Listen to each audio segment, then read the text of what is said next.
사람이 사는 조건은 2000년 전이나 지금이나 또는 수천 년 전이나 지금이나 달라진 것이 없습니다. 사람은 배고프면 불만족하고 배부르면 만족하고, 내게 잘해주는 사람에게는 친절하게 되고 나를 싫어하는 사람에게는 나도 거부감을 가지게 되는 것. 이것이 일반적인 조건입니다. 근데 우리가 조건에만 지배되는 삶을 산다면 사람이 사는 사회나 동물의 세계나 별로 다른 점이 없을 것입니다. 그래서 사람은 살아오는 동안 환경이나 감정에 지배되지 않는 어떤 그런 삶을 추구해 왔습니다. 우리가 그것을 뭐라고 하느냐 하면은 도덕사회라고 하죠. 도덕이 지배하는 세계를 만드는 것. 그것이 환경이나 감정에 지배되지 않는 삶을 사는 것입니다. 그리고 도덕적인 세계에서 가장 최고의 가치는 뭐냐면 이타적인 삶을 사는 것입니다. 구체적으로는 자비를 베푸는 것, 사랑을 베푸는 것입니다. 그러니까 사람이 자비를 베푼다는 것은 자기 중심적으로 살지 않는 것을 말합니다. 자기 외에 다른 존재들, 더 많은 사람들을 생각하는 선하고 바람직한 삶을 살아가는 것을 말하는 것입니다. 그럼 이런 삶을 사는 사람이 어떤 사람들인가? 우리는 이런 사람들을 가리켜서 수양을 한 사람 또는 수양이 된 사람이라고 표현합니다. 환경이나 감정에 지배당하지 않고 늘 이 자비를 베풀고자 하는 사람은 수양이 된 사람입니다. 그러니까 텔레비전을 보면은 어떤 자연 속에 살면서 자기를 수양하는 도인들, 이런 사람들이 소개됩니다만은, 그러나 이 세상과 담을 쌓는 방식으로 사람과 떨어져서 수양하는 것에는 한계가 있습니다. 그러니까 세상에서 상처를 많이 받은 사람이 이 세상과 떨어져서 수양을 할 수는 있지만은 다시 세상에 들어와서 다시 자기에게 상처를 준 사람과 더불어 살면서 이 치유된다는 것, 그 가운데서도 선한 마음을 유지할 수 있다는 것, 또 자비롭게 살 수 있다는 것은 또 다른 문제라고 하는 것입니다. 사실 이렇게 살아가려면 더 많은 수양이 필요하고 더 큰 사랑이 필요합니다.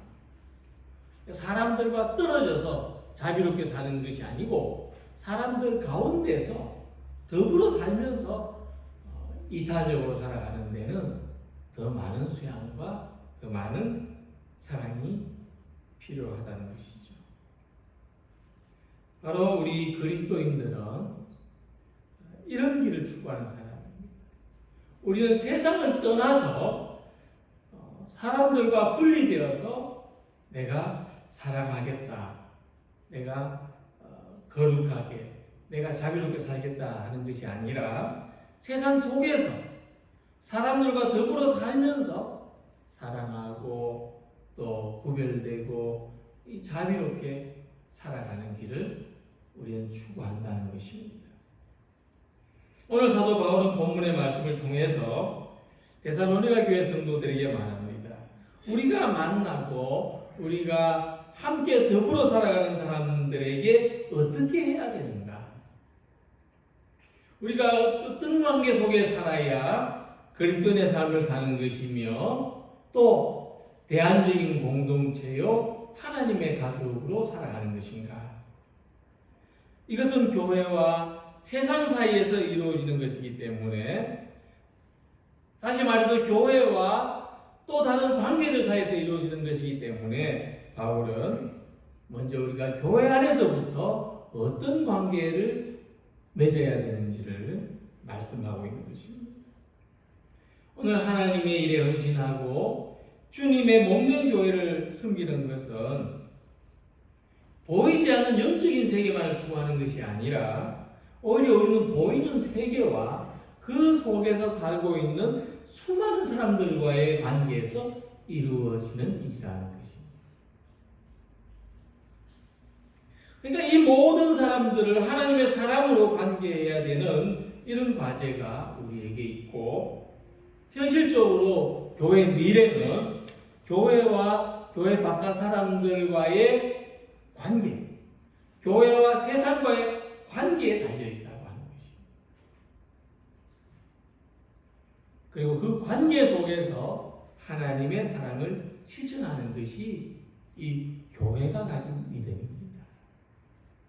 오늘 우리 말씀 속에서 우리가 하나님의 사랑으로 세상을 어떻게 관계해야 하고 어떻게 사람들을 포용해야 하는지를 생각해 보면서 함께 은혜를 나누고자 합니다. 먼저 바울은 서로 권면하고 덕을 세우라 말씀했습니다. 이것은 두 개의 요구사항 같지만은 한 가지를 요구하는 것이고 한 단어입니다. 이 권면한다는 것은 충고하고 용기를 주고 위로한다는 뜻을 가지고 있는데, 권면을 하면 덕이 세워진다는 것입니다. 그리고 덕을 세운다는 말은 교회를 세운다는 말과 같은 뜻입니다. 사람들은 교회를 어떻게 세워야 하는지, 교회를 어떻게 성장하게 하고 부흥되게 해야 되는지 생각을 많이 합니다. 또 교회를 세우기 위한 프로그램이나 행사들을 제시합니다. 그러나 교회에서 이루어지는 모든 것의 목적은 신앙의 덕을 세우는 것이 되어야 합니다. 그럴 때 교회가 세워지는 것입니다. 우리가 교회에서 하는 어떤 프로그램이나 어떤 행사들, 또 우리 어떤 개인적인 만남이나 관계들, 이 모든 하나하나의 일들이 다 신앙의 덕을 세우는데 맞추어질 때에 교회가 세워진다는 것입니다. 어떤 상황에서는 이제 목숨을 걸고 예배를 드리는 것이 신앙의 덕을 세우는 일이 됩니다. 그러나 지금과 같은 상황에서는 또 오히려 최소한의 예배 모임을 가지는 것이 신앙의 덕을 세우는 일이 되기도 하는 것입니다. 그러니까 우리는 그때마다 그 순간마다 어떻게 하는 것이 교회의 덕을 세우고 신앙의 덕을 세우는 것인지를 살펴보고 서로 권변해야 한다는 것입니다. 함께 신앙의 덕을 세우도록. 또 덕을 세우기 위하여 권면하는 모습은 예수님과 세례 요한의 모습 속에서도 발견할 수 있습니다. 예수님과 세례 요한은 서로에게 어떤 권면을 하고 있는데 이런 모습입니다. 예수님이 세례 요한에게 나왔을 때 세례 요한이 이렇게 말했습니다. 내가 예수님에게 세례를 받아야 할 것인데 예수님이 저에게 오십니까? 마태복음 3장 14절에 보면은 요한이 말려 이르되 내가 당신에게서 세례를 받아야 할 터인데 당신이 내게로 오시나이까?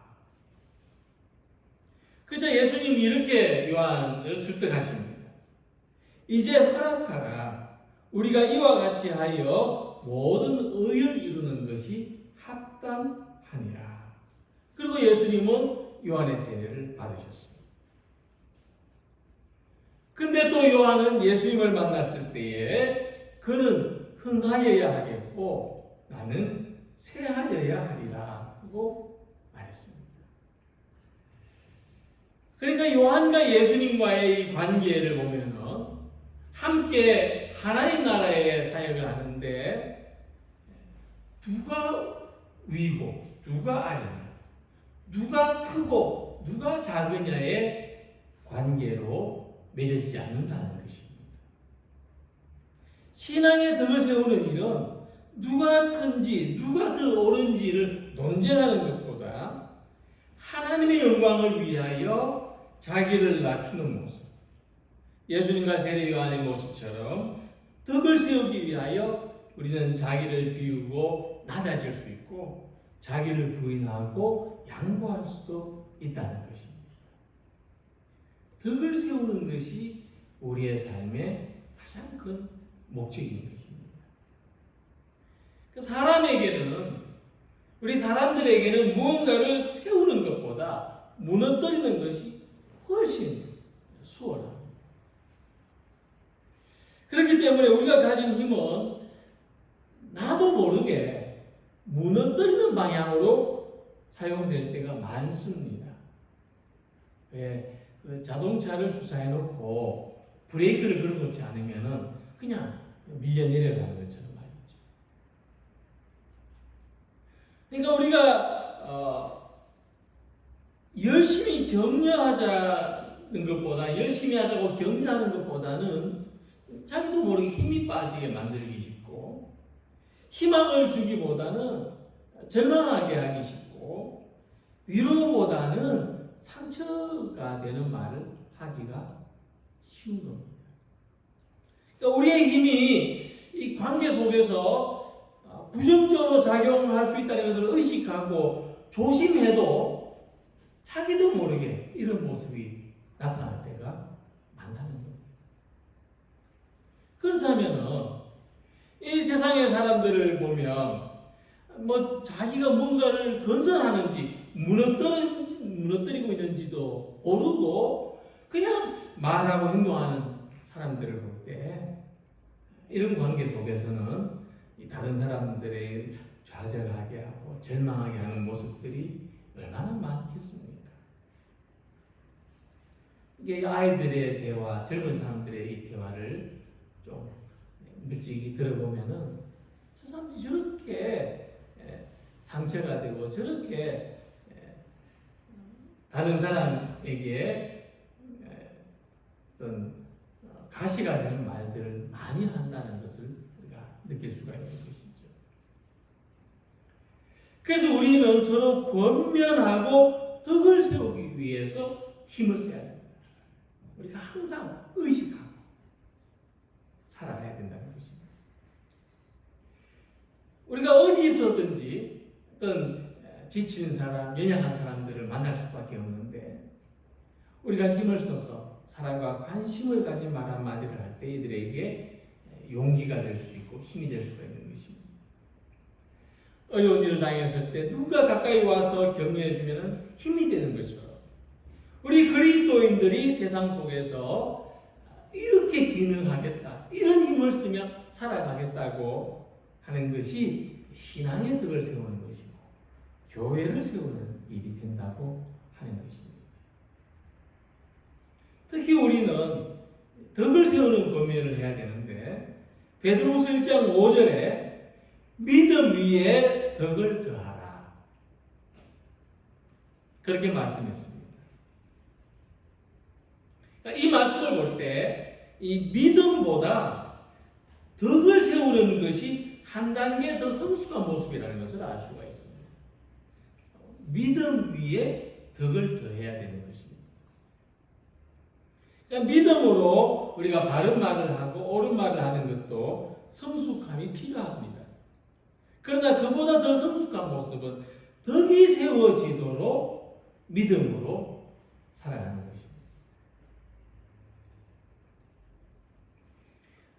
이 믿음 위에 덕을 더한다는 것은 우리가 말을 한다고 생각해 볼 때 듣는 사람을 배려해서 말하는 겁니다. 믿음의 말을 하더라도 듣는 사람을 배려해서 하는 겁니다. 깜깜한 바다에 등대의 불빛이 참 밝죠. 이 등대에서 불을 켜면 어떤 등대는 직선으로 40km 밖에서도 그 빛을 볼 수 있다고 합니다. 아주 밝죠. 그런데 등대는 배를 비추지 않습니다. 어두운 밤바다를 비춥니다. 그렇기 때문에 이 등대 불빛이 너무나 소중합니다. 항해를 하는데 불편하지 않고 도움이 되는 것입니다. 그러니까 믿음의 덕을 세운다는 것은 우리 교회가 세상의 빛인데 이 빛을 사람들에게 직접 비추어서 불편하게 하는 것이 아니라 사람들에게 도움이 되도록 어두운 곳을 밝혀주는 것. 그러니까 세상이 교회를 바라볼 때 교회가 불편하지 않은 겁니다. 아, 교회는 도움이 되는 곳이구나. 교회는 우리의 어두운 곳을 비춰주고 있구나. 밝혀주고 있구나. 바로 그것이 믿음의 덕을 다하는 것입니다. 예수님은 사랑으로 사람들을 변화시키셨습니다.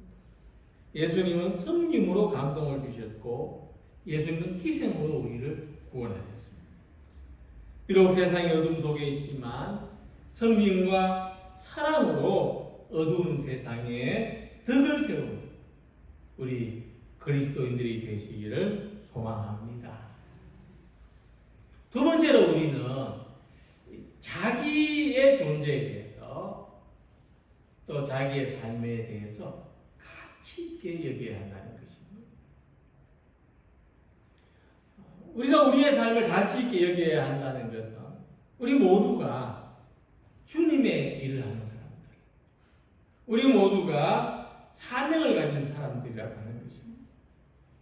그래서 우리가 내 삶에 사명이 있고 내 삶이 주님의 일을 하는 것이라는 의식을 가지고 있을 때 우리가 그냥 사는 것이 엄청난 가치를 가지고 있고 세상에 우리가 존재할 가치가 있다는 것을 발견하는 것입니다. 그리고 우리는 주님 안에서 다른 사람도 이와 같은 사명, 이와 같은 삶의 가치를 가지고 있다고 발견하는 것입니다.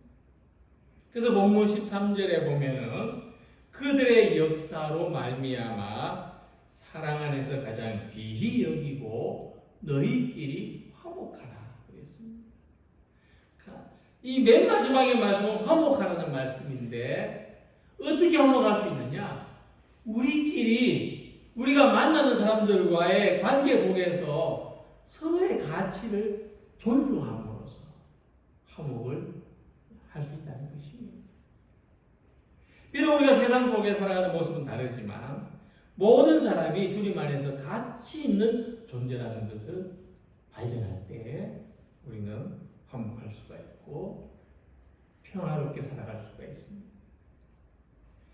그래서 사람이 자기 존재의 가치를 잃어버릴 때 그 사람은 스스로 쓸모없는 사람이 되어버립니다. 그런데 세상에서 쓸모없다고 여김받은 사람들이 주님을 만나고 사명을 발견했을 때 그는 세상에서 귀한 역할을 하는 존재로 살아가게 되는 것입니다.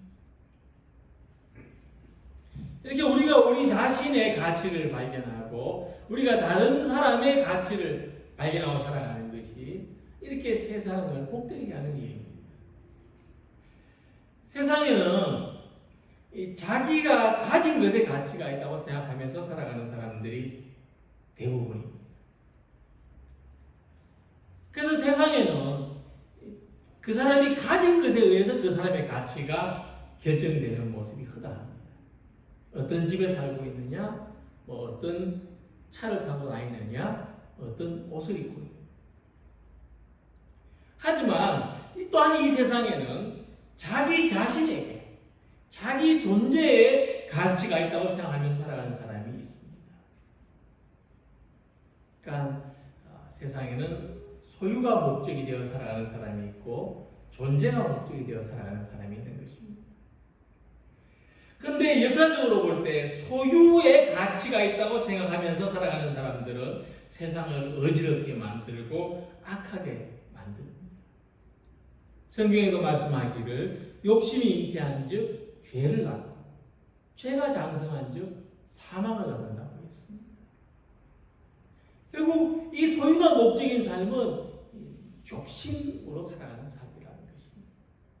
그리고 그 결과가 무엇인지를 말씀했습니다. 하지만 존재의 가치를 가지고 사는 사람들은 세상을 아름답게 만듭니다.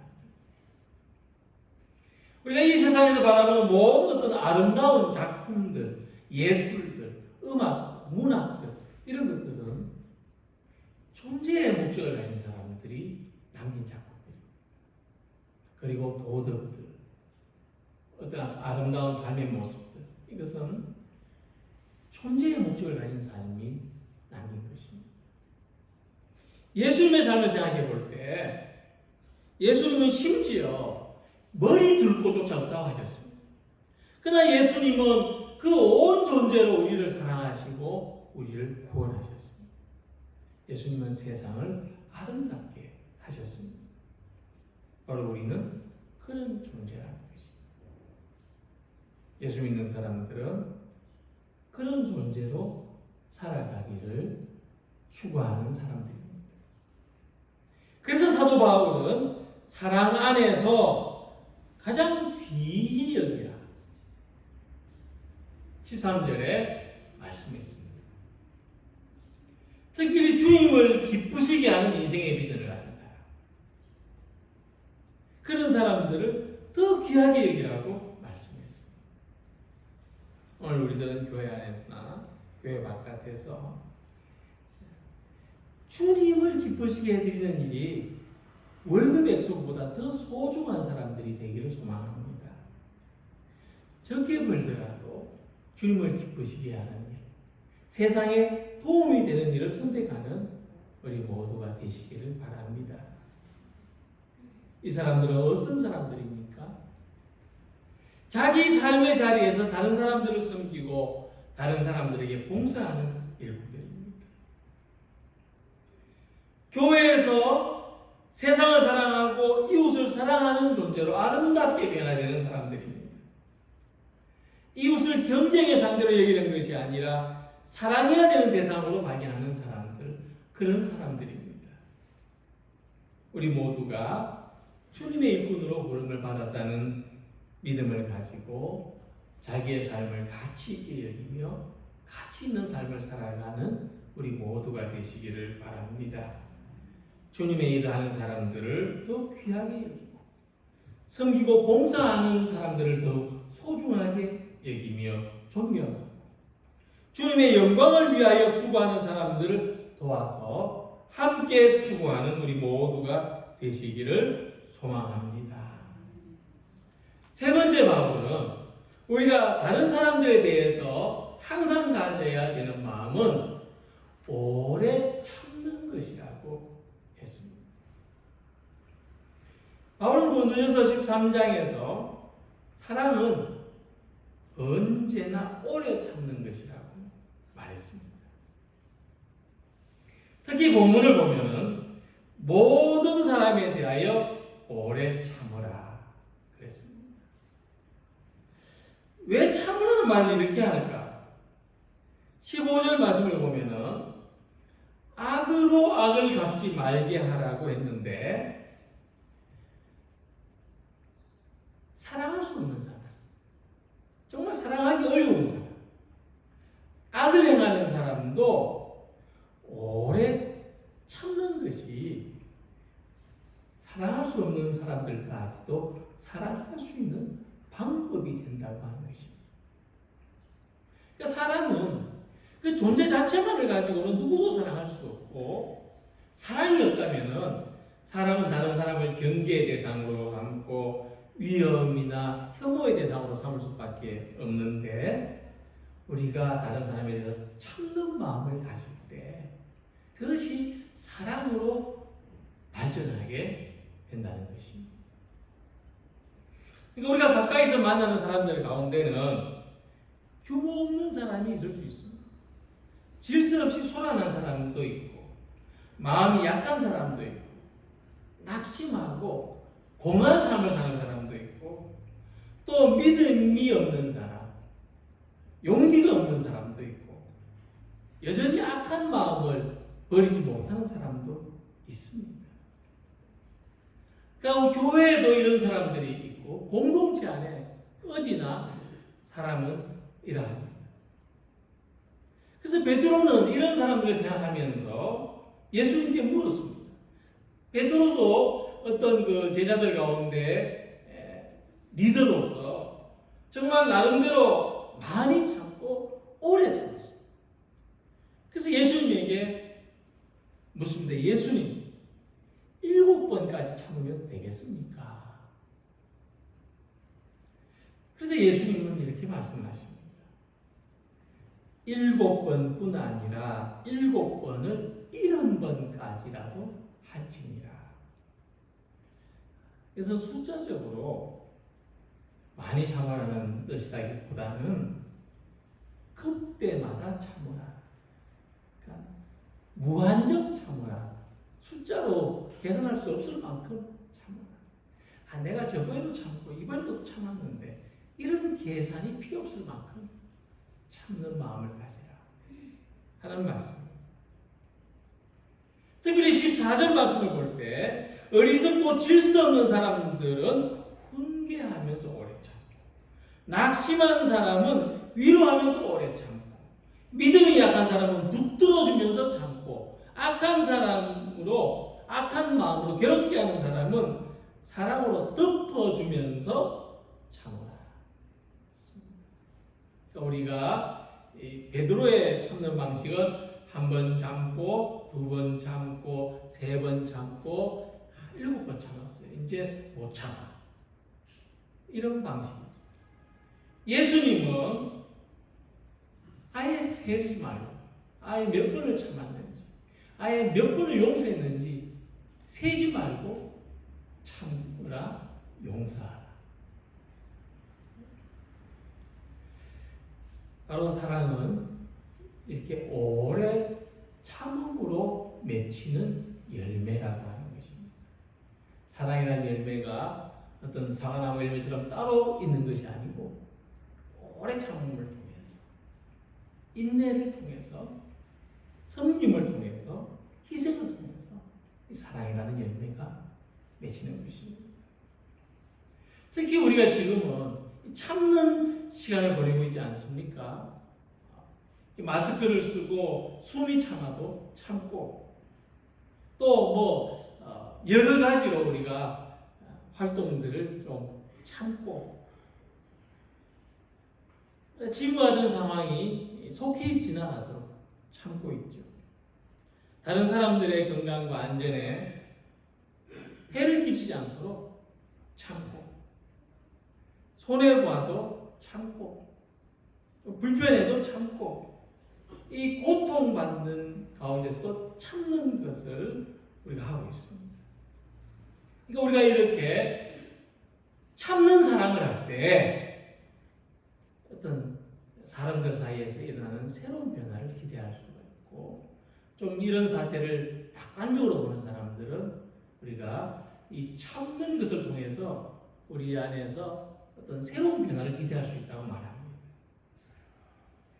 참는 마음을 가지는 가운데 나라끼리 참을 수 있고 민족끼리 참을 수 있고 사상과 이념을 넘어서 참을 수 있다는 것입니다. 이 사태를 슬기롭게 해결해 나가는 방법이죠. 참는 가운데 사랑과 평화 가운데 지내는 관계가 될 수 있고 하나님을 경외하는 공동체를 기대할 수 있고 감사하며 존중하며 배려하는 세상을 기대할 수 있다는 것입니다. 바울은 교회가 그런 곳이 되기를 소망했습니다. 우리가 교회 안에서 이런 하나님의 나라를, 이런 하나님의 가족 관계를 경험하는 그런 우리 모두가 되기를 바랍니다. 오늘 우리는 더 많은 사람들을 생각하면서 살아가야 합니다. 우리가 이제 그런 시대가 되었고 그런 위기를 우리가 경험하고 있습니다. 세상 모든 사람들이 하나님 은혜 안에서 살아가기를 우리 이웃이 안전하고 평안합니다. 이 세상이 아름답게 성장하고 복되기를 소망하며 쓰임받는 사람들이 되시기를 원합니다. 그래서 우리는 무엇보다도 먼저 믿음의 덕을 세우기 위해서 복음의 가르침으로 권면하는 사람들, 세상의 어두운 모습들을 은근히 비추는 빛이 돼서 살아가는 우리 모두가 되기를 소망합니다. 우리 자신을 소중하게, 우리가 가진 그 사명, 주님을 기쁘시게 하는 그 사명으로 살아가고, 또 그렇게 살아가는 우리 형제자매들을 더 귀하고 소중하게 여기는 우리 모두가 되시기를 바랍니다. 우리가 만나는 모든 사람들에 대해서 한결같이 오래 참는 마음을 가짐으로 사랑을 완성하는 성도들이 되시기를 바랍니다. 우리가 지금 극심한 혼란을 겪고 있는 지금 이 세상이 하나님께서 창조하신 세상이라는 것을 알고 하나님의 회복하심, 하나님의 다스리심을 고백하고 하나님 나라의 아름다운 모습을 이루어나가는 복된 믿음의 성도들이 되시기를 주님의 이름으로 기원합니다. 기도드리겠습니다.